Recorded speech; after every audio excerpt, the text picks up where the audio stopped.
All right, afternoon, Russell here, coming to you from the shop today at Axis Automotive. I guess this is, we're going to call this CJ-7 Restoration Part 1.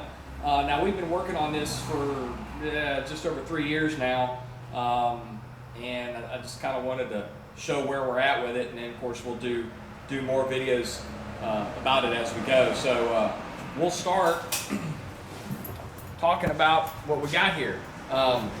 We've got a 1986 CJ-7, and we purchased it in February of 2017. It had 300-something thousand miles on it, and shortly after we got it to the shop, I realized it had absolutely no compression in 4 of the cylinders. So at that time, I decided we were going to do a complete tear down to the frame and do a full restoration on it. So we'll just do a quick overview of where we're at. I had the frame sandblasted 2 summers ago, and then last summer we had the body sandblasted, and both the frame and the body have been treated with a product called Rust Bullet. And I guess actually we're going to kind of talk about Rust Bullet. I love this stuff. It's a 2-part high metal solids primer, and it can be applied with a brush, with a roller, or with a spray gun and a primer tip. It'll apply directly over mild corrosion. Obviously, heavy corrosion you've got to scrape off and sand some away, whatever. But it'll also apply right over paint. And the 2-part of it is, if you notice, the exterior portions of the body tub are done in silver. And then if you look down at the inside of the engine bay, and the radiator support, and we'll pan around and show you the underside and the frame, have the black shell over it, and that's where the 2-part comes in. So the gray or silver is the high metal solids primer. You shoot a minimum of 2 coats of that stuff on, and then come back within several hours and you shoot the black shell. This stuff is very, very tough.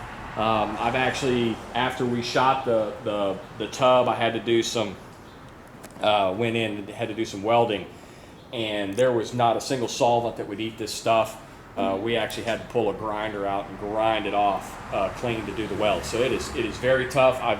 This isn't my first time using it. I've used it before on a couple of Datsun old Z-car restorations.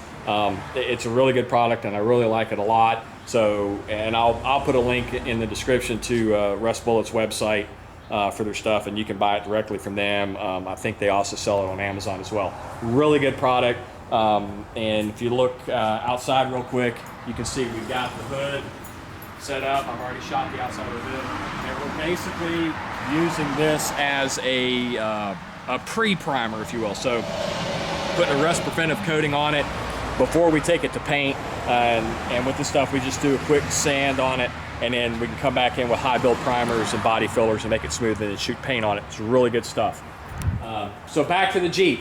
We, once again, like a lot of my projects, they take a long time, and the reason they take a long time to do is because I always want to feel like I'm doing it right. This is a project for me personally. This will be my everyday car. And it should last me 20 to 30 years the way I'm doing it. So because of that, there's not really any expenses spared, which is also why it takes so long, because, you know, coming up with funds to purchase all these parts. But just a real quick about it, right off the bat, we went with, I went with Bilstein off-road dampers or shock absorbers. We're running a BDS brand 2.5-inch lift kit on it. I bought it all separate parts and pieces so that I could run Bilstein shocks, and I'll put a link in the description as well for BDS and their stuff. Not using lift shackles, just a straight 2.5-inch lift. Simple, easy. It'll have good on-road manners as well as off. And you come to the back as well. Same, you know, lift in the back, 2.5-inch BDS springs. I think these are Warrior shackles, very beefy. I didn't want lift shackles, and for the bumpers. Now it already came with a worn bumper on the rear. We bought a brand new worn bumper for the front. I don't know what else we could talk about, really. We did a custom twin stick kit for the Dana 300. I had custom knobs built for that, and sometimes it's the little things. It's the custom shift knobs. It's custom seat covers to match the stitching and style of the original CJ-7 seats. It's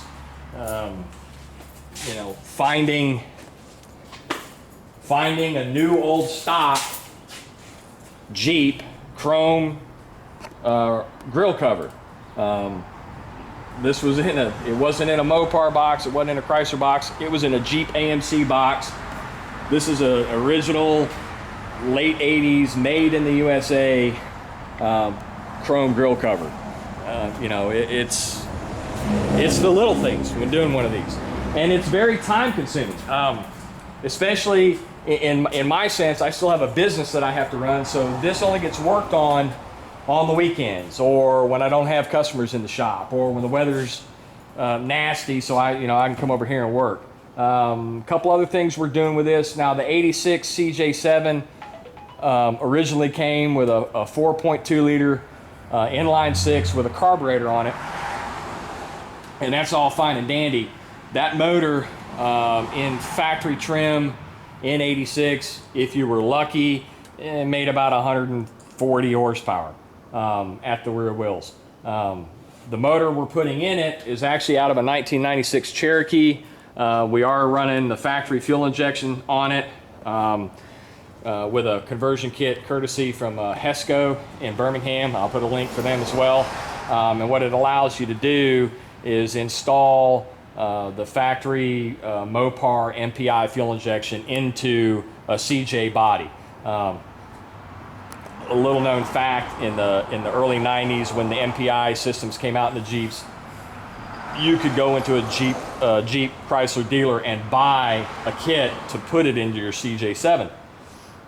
What nobody at the time knew was Chrysler didn't build the kit, Hesco did, and they still produce the kit. And it has the complete wiring harness, the crank angle sensor down here.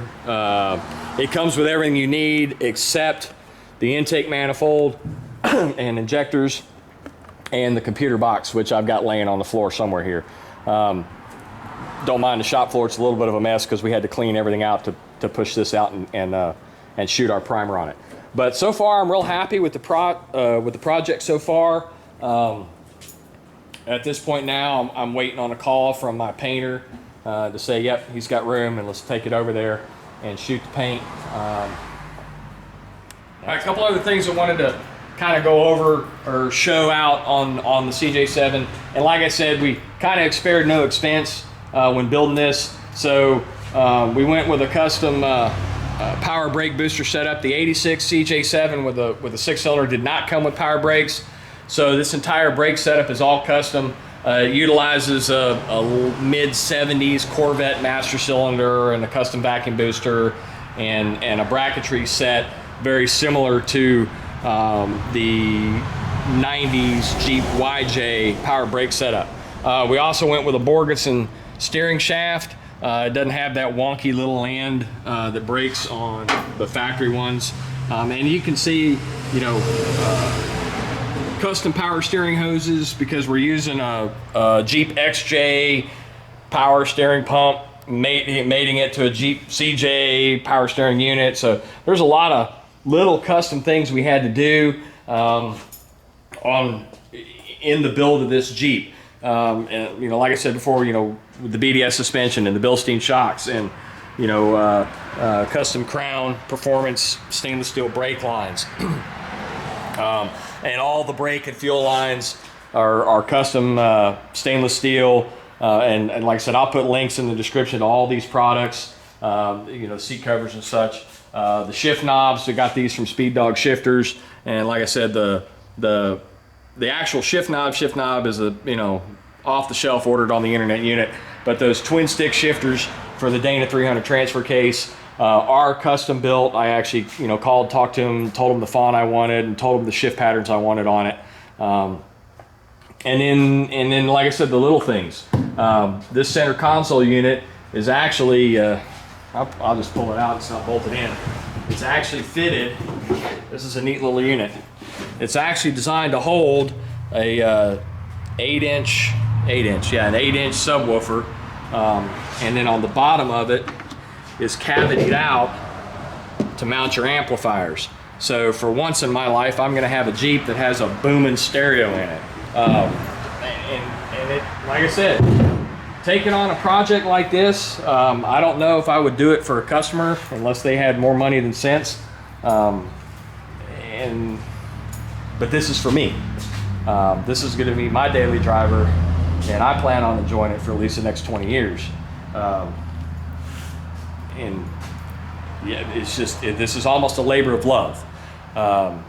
And there's a lot more work to be done. Fortunately, we have acquired, purchased, found, restored, rebuilt everything I have to put this Jeep back together. Like I said, we're waiting on my painter to give me the go-ahead to bring it down to shoot the paint, and then we'll bring it back and it'll be straight up reassembly, and we'll shoot some videos of that reassembly and talk more about things as we go specific, like putting all the gauges into the dash and laying the new wiring harness, etc., things like that.